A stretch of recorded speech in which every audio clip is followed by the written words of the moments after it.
What is up, everyone? Welcome back to my channel. If you are new here, thanks so much for clicking on this video, and if you are a subscriber, if you are a returning subscriber, thank you so much for sticking with me through all of my YouTube hiatuses.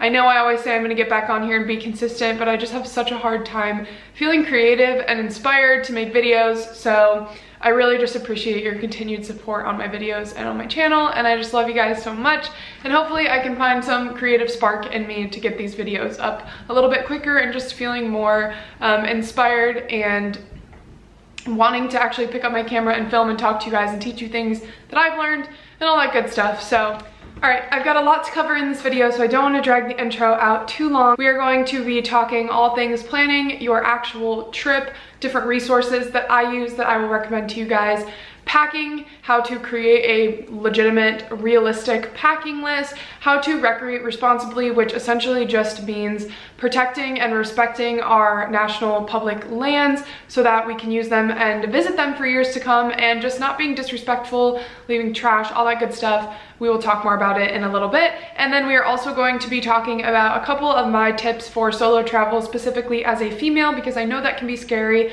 I did put a question box on Instagram, and my most frequently asked question was, don't you feel unsafe? How do I stay safe? How do I know that I'm protected? And we're gonna talk a little bit about that as well. Before we get into this video, I just want to preface this by saying I am by no means an expert. I am 22 years old, and I've been traveling my whole life, like with my parents on vacation. I started planning for, paying for, and exploring on my own travels only about a year and a half ago, pretty extensively. Like, I travel every couple months, and I'm actually about to go on a road trip out east by myself. So I'm really excited. I have pretty much done all of these things that I'm going to share with you for my trip that I'm about to leave for on Thursday. So this is a very realistic way that I plan for my trips. So I just get a lot of questions every time I post about it on Instagram, and I think that this longer form of content YouTube video is the best way for me to give you guys all the information in a way that you can digest it easily, because I know Instagram captions can get really long and overwhelming and people just scroll by them, which I totally understand because I do every single day. I just wanted to give you guys all of this information in one foul swoop. I will obviously do more videos. This is a very basic beginner's guide. We can talk more about all of this stuff in other videos. So the first thing that we're going to be talking about is planning your trip. Where do you start? This is probably my most frequently asked question besides female solo travel safety. How do I know where to start? Well, first of all, where do you want to go? Think about it. Do you want to have a relaxing vacation? Do you want to have an active vacation? Do you want to be in the mountains? Do you want to be near water? Where do you want to go? This is also very dependent on your budget, which we will talk a little bit about later, but that is like a whole nother video I could make. But be realistic. There are so many cheap ways to travel. You don't need to be flying first class, staying in a fancy hotel, renting the most expensive car, eating the most expensive food to have a true travel experience. So please don't feel like money is always a barrier. Obviously you have to have some money to travel, but there are so many options to travel and make money, which that's another video I could make. But if you're actually seriously interested in traveling more long-term and not just like a quick week vacation, look into work programs, look into seasonal work programs. A lot of the national parks will pay for you to stay there and eat while you work for them. So that's another option that you have. I'm sorry about this lighting. I think this is a really cute backdrop, but all my windows are right here, so like the lighting is a little bit off. So sorry about that. But first thing we're going to do is figure out where you want to go. I personally love to hike, so most of my travel is revolving around places where I can go hike. If that's not your vibe, that is totally fine, but the first thing that you should do is decide, what do you want out of your vacation? So the next piece of the puzzle that you have to figure out is, how do you want to actually get there? Are you going overseas? Probably not now because of coronavirus, but if you're watching this in a year from now, hopefully we can travel overseas. But do you want to fly or do you want to drive? I personally love both options, but I prefer driving just because it's more of like a travel experience for me. This summer I drove across the country and back. I think we did about 7,000 miles with my best friend. We drove out from Columbus, Ohio through South Dakota, Wyoming, Idaho, Oregon, California, Nevada, Utah, Utah, Colorado, and then all the way back to Columbus. It took us a full 30 days and it was the best trip of my life. I had so much fun. And that's really what sparked my true passion and joy for road trips. I've done road trips before, but that one, I don't know what it is. I just love driving long distances. So that's another thing to consider. If you don't like driving long distances, please fly, because you're gonna make yourself more miserable than you need to be. But I just personally love a slower form of travel, and road trips are literally my favorite thing ever. So that was really fun. I'm about to do a 2-week road trip, and yeah, I just really prefer to drive, but that is the next thing to consider. Do you want to fly or do you want to drive? If you are driving, I highly recommend checking out the app Road Tripper to kind of plan out your routes. It'll show you different places that you can stop along the way. It will give you a rough estimate. It wasn't totally accurate for me and Olivia, but it did give us a rough estimate of how much money we were going to spend on gas, how many miles we were going to drive, all those good things. And it kind of just gives you like a full view of your actual route. Another thing you can do, because I do think Road Tripper does cost money, there's a free version, but if you want all of the extra fancies, I do believe you have to pay extra. Another thing that you can do is plan out your route on Google Maps. So if you know the actual places you want to go, or at least just the states or the general areas, bigger cities that you want to go to, you can plan out, I believe, up to 10 locations in one trip, and it will show you like your route, give you your hours, your mileage, all of that good stuff. So those are 2 great things to use if you are planning to drive. Now, if you're planning to fly, I highly recommend using Google Flights to compare flight prices. But the one thing I want to say about that is I personally fly Southwest most of the time, because they give you 2 free checked bags, and you can cancel your flight up to like 5 minutes before the plane takes off and use that money that you spent on your ticket for a future flight up to a year. I think you have like a year to use it, maybe longer now because of coronavirus, but you have up to a year to use it, and there's no fees to like cancel your flight and book another one, which I absolutely love. Most other airlines require like a change fee, which I just think is dumb. And I love Southwest because the ticket prices might be a little bit more expensive, but it really works itself out to be more affordable because you get to check 2 bags. I just think that that is like the best deal ever, and I hope that they never take that away, because I love Southwest for that. But to loop that back into what I was saying, Google Flights does not include Southwest in their flight comparison prices. So you can use Google Flights to get like a general idea, and then I always check Southwest. So I would definitely recommend doing that. Google Flights is a great resource to use when you're looking for flights. It shows you on the calendar like what days are cheaper to fly than others, so I think that's great. But I highly recommend using both of those, well, Google Flights, and then always checking Southwest if you do choose to fly. Okay, so the next thing I do, and this really only applies if you are driving, which again I highly suggest doing if you have the option and the time, but the next thing that you should do is write out all of your stops if you are driving. So for example, we stopped in South Dakota, Wyoming, Idaho, and Oregon for the first week of our trip. So I wrote all those out, and then the next thing that I did was go on Google Maps and see what the drive time between, let's say, South Dakota and the place where we were stopping in Wyoming was, which I think it ended up being like 9 hours. That could be totally off, but write that down. I personally make a Google slide, like a PowerPoint, and then break these down. Each slide has a different topic. So the first one would be, where are we stopping? The next slide would be, what is the drive time between each place? That way I can just kind of visualize it. I'm a very visual learner, and like just a visual, I need to like take notes, write things down, or type them out so I can reference them. I don't really store information very well when it comes to like little details like that in my mind without writing it down and being able to look back on it. So that is the next thing I would do. So make sure that you map out your drive time so you know what to expect, and you can kind of plan out what days are going to be your driving days and what days are going to be your actual vacation, exploring, traveling days. Once you've got that done, the next thing to decide is how many days do you want to stay in each place. If you're flying, you're probably staying in 1 to 2 places. You might rent a car and drive a little bit farther to another place, like I did when I was in Arizona.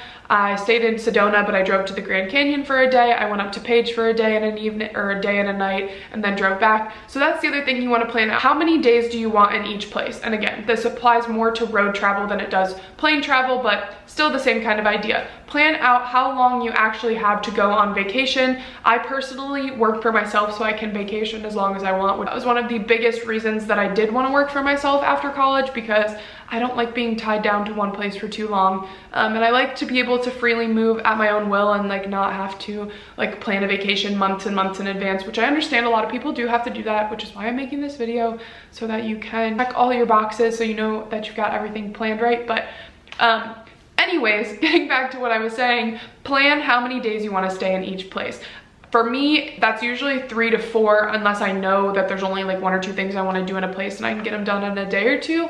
But I would recommend anywhere from 3 to 5 days in a place if you want to hike and there's a lot to do, different areas to explore. But just factor that in. And then once you have figured out how long you want to stay in each place, now you have to find a place to stay, which is awesome because there are so many options for you to explore depending on your budget. You can obviously stay in a hotel. I think that's the most traditional way to travel. I personally don't like staying in hotels, especially with coronavirus. It just kind of makes me feel a little so hotels are definitely an option, and something to consider if you do like hotel traveling or hotel staying while you travel is to join a rewards program at a hotel that you stay at often, like the Marriott or the Hyatt, because the more you stay at those places, the more points you get, so you get discounted rates on your future stays at that hotel chain. So that's a great option if you do like hotel travel or you have kids and you just want those amenities of like a pool, a gym, provided breakfast, all of those things. So hotels definitely do have their plus side. They're just personally not my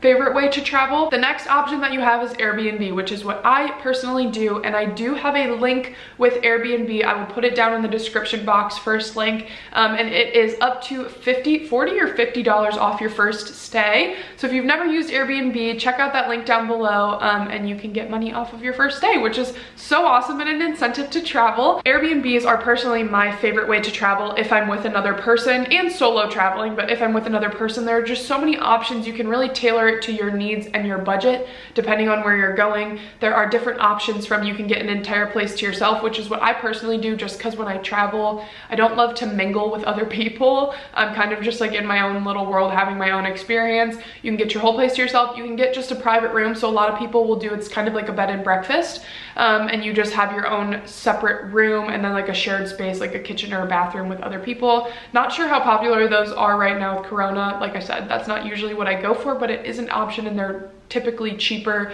than getting a place to yourself. And there are lots of just really fun things on there. You can find really cute boutique hotels. My suggestion is just do your research. I get a lot of questions like, how'd you find this Airbnb? I just looked it up and I spent time scrolling through the website, seeing what my different options were in my price point, and picking the one that I thought was the cutest or had what I wanted. Usually I look for a place that has a clean place to sleep, a shower, and a laundry if possible. That way I can like just clean things as I go, especially when I am on the road. Like I don't like to pack super heavy, so I just wash and rewear things. So yeah, Airbnb is definitely an option, and if those two are too expensive for you, my next two options are a more affordable option for people traveling on a budget, and that is hostels and camping. So we'll talk about hostels first. I've stayed in 2 hostels in my life and they have been absolutely fantastic, very clean. A lot of hostels you can actually get your own room, so you're not staying in a space with other people. And if you don't know what a hostel is, think about it as like the bare minimums of a hotel. So a place to sleep and a bathroom. It's just not all fancy and decorated with a TV and a closet and an ironing board and all those things. It is essentially a place to sleep and keep your stuff, and that is it. And honestly, for adventure traveling, I feel like that's perfect because it's not like you're really staying inside, enjoying the luxuries of a hotel when you're out in like Utah and wanting to go hike. So that's a great option. Hostels are amazing. There are all kinds of different hostels and they're all over the place. So my suggestion would be to type in wherever you want to go, like Utah hostels or St. George hostels or whatever, Denver hostels. And I promise you, you will find some because they're seriously everywhere.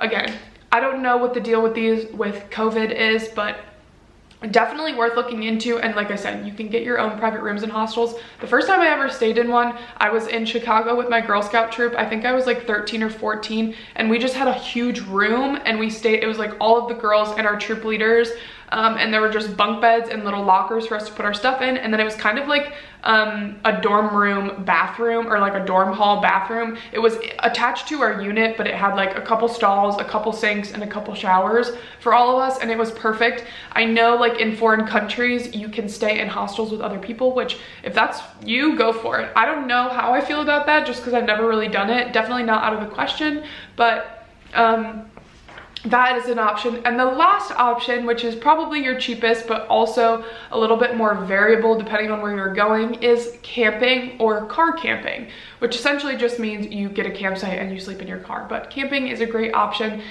Setting up a tent, it just requires a little bit more packing, and would it be something I would do for a super long-term road trip, only because it just is a lot of material to pack with you. But if you were going for a week or two and staying in only a couple places, I think it'd be great. It's just a lot to like set up, take down, pack away, clean up. But camping is an absolutely wonderful option, and I personally find it to be the most fun because it's more of an adventure than staying in a hotel or an Airbnb, whatnot. So that is an option. All you really need is a tent, a sleeping bag, sleeping pad, mattress type thing is optional. A tarp to put on the ground so that you can put your tent on it, and then just food and stuff like that. I always take a pot and a pan with me while I'm camping, and like some cooking spray, salt, pepper, a water jug, and yeah, so camping is an option. And what I am personally going to be doing on this solo road trip is car camping. So I'm basically just sleeping in my car.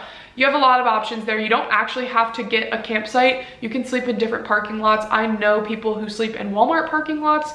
Not something I would personally do on the road because I just think it would make me feel a little unsafe, and it's not something that you can't like stay in the parking lot day after day after day after day. You kind of have to be there to sleep and then get up early and leave. But that is an option, but always check with the Walmart. I've also been reading that you can stay in like church parking lots or like municipal building parking lots, but always check with the business before you sleep there, so you don't wake up to your car getting towed in the middle of the night, or a police officer knocking on your door telling you that you cannot stay there and now you have to pay a fine. But car camping is a great option. I personally am just going to be taking my parents' SUV, putting down a mattress pad in the back, sleeping bag and pillow, and I'll be posting a lot of that on my Instagram, so you can check it out over there. But I have reserved campsites, so I'll be staying at a campsite. That way I do have a shower, running water, a bathroom, a fire pit, and some of them do have electrical hookups so I can like charge my phone and stuff. But that is the other option for places to. The last thing I'm going to talk about when it comes to planning, because this is taking me a lot longer than I thought to explain everything, is different apps and websites you can use to actually plan your trip and figure out where you want to go. Road Tripper, like I talked about earlier, my personal favorite is Pinterest, because everyone and their mother is sharing their travel blogs on Pinterest. So just type in like Utah, places to go in Utah. You will find so many beautiful things, and you can read about each place to make sure that it's what you want to do, read about other people's experience. And then the other thing that I use to plan my trips, more specifically when I'm actually traveling, like ready to go hiking, is the app AllTrails. This is not by any means sponsored, but if you're watching this, AllTrails, I would love to be sponsored by you because I love your app. But AllTrails is a wonderful app to use. It basically gives you like hiking maps. You can look to see what hikes are in your area. You can read people's reviews. And I just love that because, like, personally, when I'm trying to plan a hike, say I'm at Zion in Utah. I don't know why I keep going back to Utah, but okay, let's say we're in Zion. I can read through what hikes are open, because a lot of national parks do have some closures because of coronavirus. And then you can read people's reviews. So people will say like, hey, get here early, it gets crowded by 10, or completely desolate hike, I saw one other person, or you can bring your dog, keep it on a leash, or don't bring your dog. So you kind of get the specifics of everything from real people in real time, and you can learn about the trail and figure out if it's something you want to do. That's how I find all my hikes, and I don't think it's ever steered me wrong. I seriously love AllTrails so much. I pay for the advanced version, but the free version gets you everything that you would ever need. And the other thing that I love about it, let me pull this up and see if I can find one.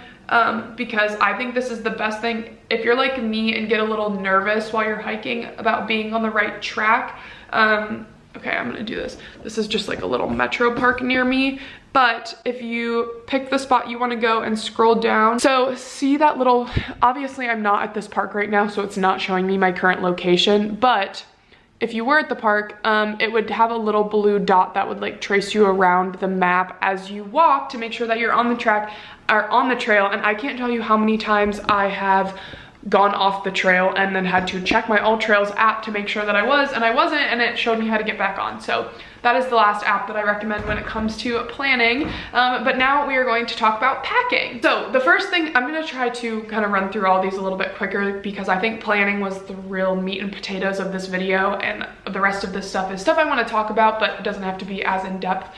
I promise I'm trying to keep this video as short as I possibly can. But the first thing to do when it comes to packing is check the weather. Where are you going? Check the weather. Is it gonna be hot? Is it gonna be cold? Is it gonna be rainy? Is it gonna be snowy? That would be my first tip. Please make sure that you are packing and you are in weather appropriate gear, especially if you're going to be hiking in the fall, winter, early spring. It can get really chilly, so make sure you are checking the weather. The next thing that you should do is make a thorough packing list. Get out a pen, get out a piece of paper, and make a packing list. This is my notes for the video. This is my packing list for my road trip. So as you can see, we've got it broken down into clothes, toiletries, and then car/camping stuff. Please make a list. I know that this sounds ridiculous and you're like, that's an extra step, I don't need to do it. Do it. Because first of all, it will really help you when it comes to pulling all of the stuff out of your drawers, making sure you have enough stuff. And at the top, I don't know if you guys can see this, but at the top, I literally wrote, I'm going for 14 days and the average temperature is between 65 and 50 degrees. That's for the daytime. It's gonna be colder at night, but please make a packing list. This is probably my biggest travel tip to not overpacking, not underpacking, and just being prepared. Make a list. After you have made the list, you can make a separate list if you need to about what you already have and what you need to get, or I guess you can just kind of make a list about what you need to get. But a lot of the times you have to go buy stuff before you leave on a trip. So make sure you do that before you leave and you're not stressing yourself out and being like, oh, I'll get it when I'm out there. And then you're scrambling to find whatever it is you need. Go shopping before you leave so you have all of the things that you need. My next packing tip is please minimize your shoes. You don't need 50 pairs of shoes to go on vacation, and consider what you're actually gonna be doing. If you're on a relaxing vacation, pack maybe a pair of tennis shoes and a couple sandals or whatever is appropriate for the weather. Pair of boots if you're going camping, or if you're going to a resort in the winter. You just really don't need to bring that many shoes. I bring 2, sometimes 3 pairs of shoes when I travel. A pair of tennis shoes for regular day wear, a pair of hiking shoes, and then a pair of sandals, usually my Birkenstocks, just to walk around the Airbnb or the campground or whatever.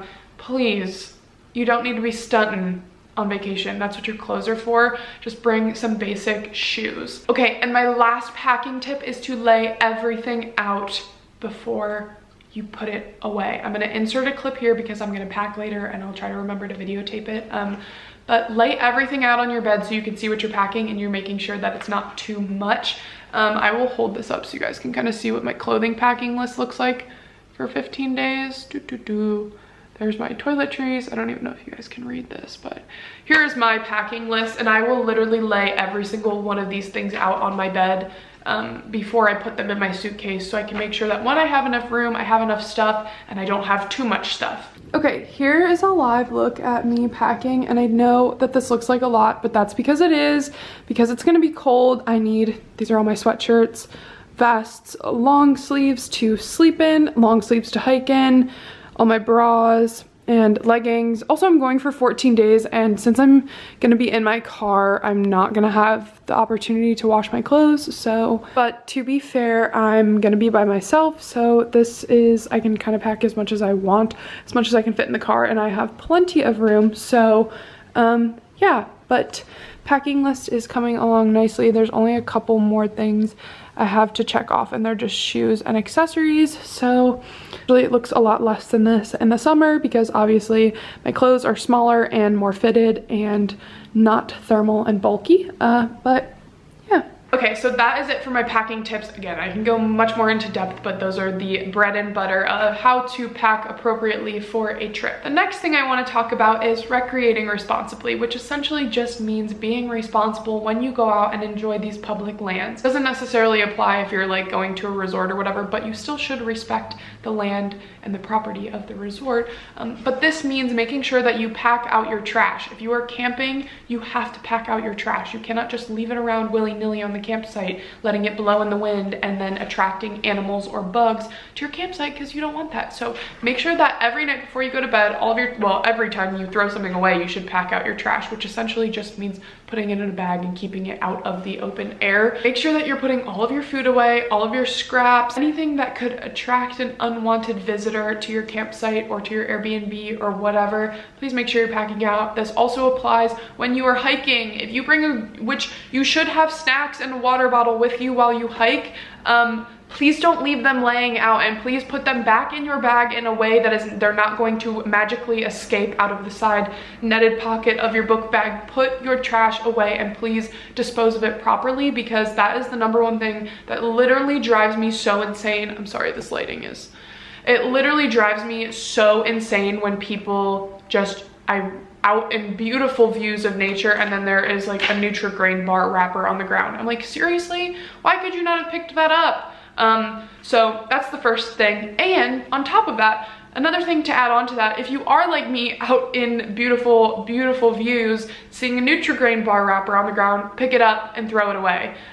Don't just let it sit there and get mad at the person who chose to litter. Pick it up and do your part, which ties me into my next point. Leave it better than you found it. Please do not be destructive when you go out in nature. And if you see animals or wildlife or just stuff sitting there, look at it with your eyes. You don't need to touch it. You don't need to pick it up. You don't need to move it around. Just leave things as you found them, or better than you found them. I know that I just kind of sound a little bit irritated when I talk about this, but I do get really irritated when I'm out trying to enjoy nature and people have just really disrespected it.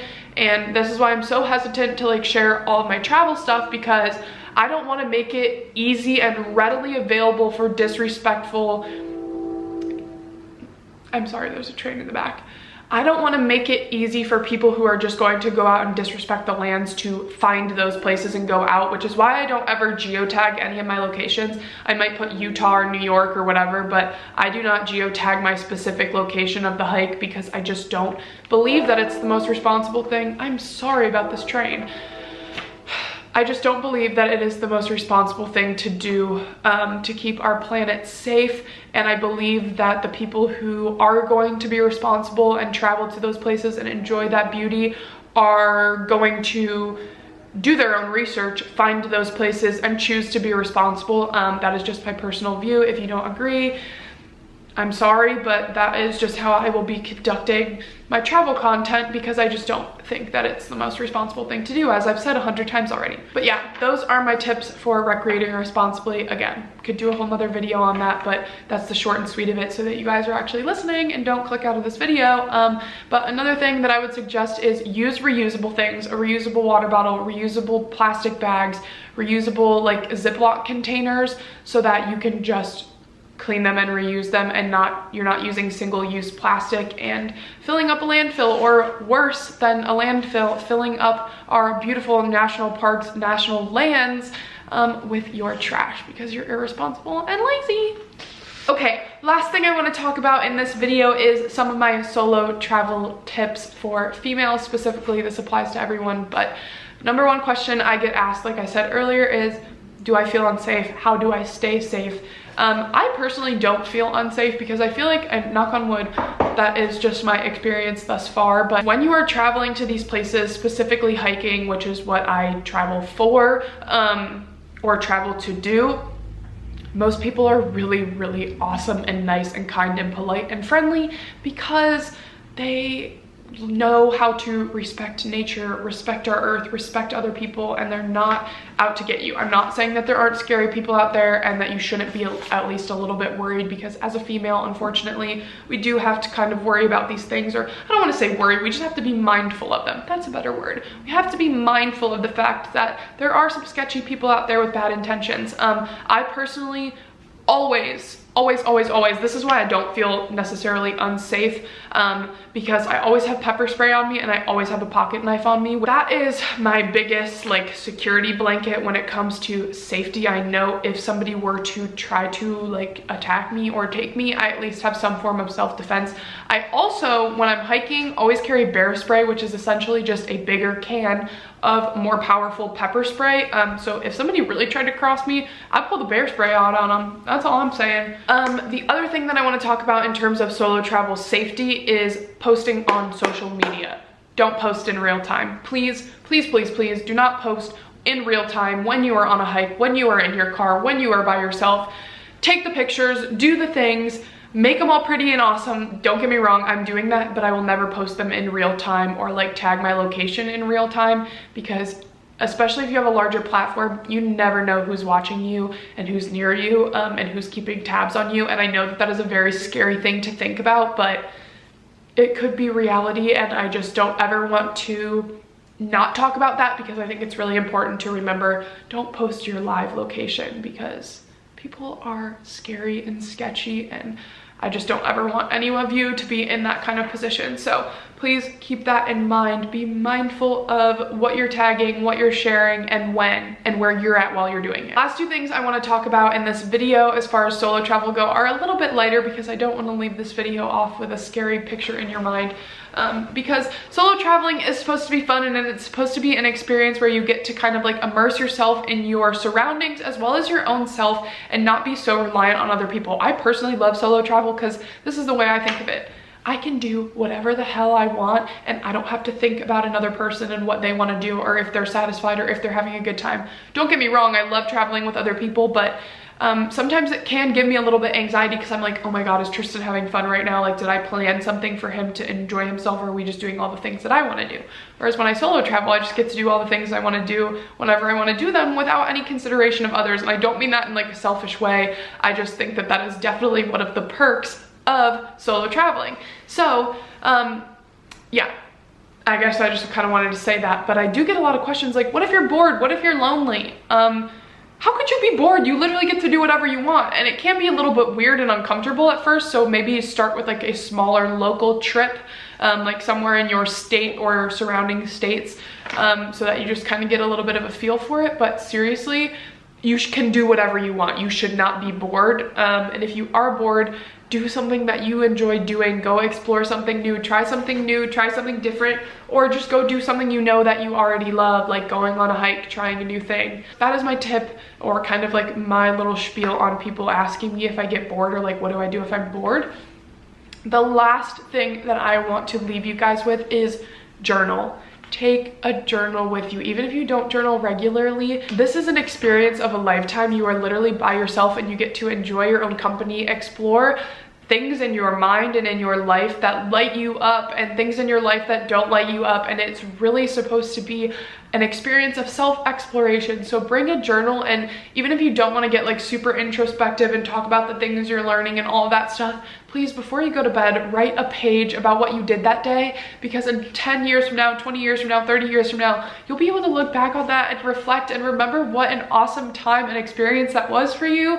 So I just really highly recommend journaling. Take a lot of pictures. I know that people are like, oh my god, you're supposed to be enjoying nature, like don't put your phone away. Take a picture. This is a once in a lifetime experience. Please enjoy yourself, do what you want, and have the best time that you possibly can, and make sure that you're recording it in some fashion. I personally like to journal about it. My mom has always done that ever since we were kids. She would always write down like what we did that day in Disneyland or whatever, and it's so nice to see her look back on that and be able to like recall those memories. And just, yeah, I just think it's such an awesome thing, and I really highly recommend that everyone who is traveling, whether you're alone or with someone else or your whole family, to write down what you guys are doing and just record those experiences so you can reflect on them. But my camera battery is about to die, so thank you guys so much. I hope this video was very, very helpful to you, and hopefully I'll make more in the future. Drop a comment down below of what you guys want me to talk about next. These travel videos are actually really fun, and I feel like that was the most concise I've ever been in a video,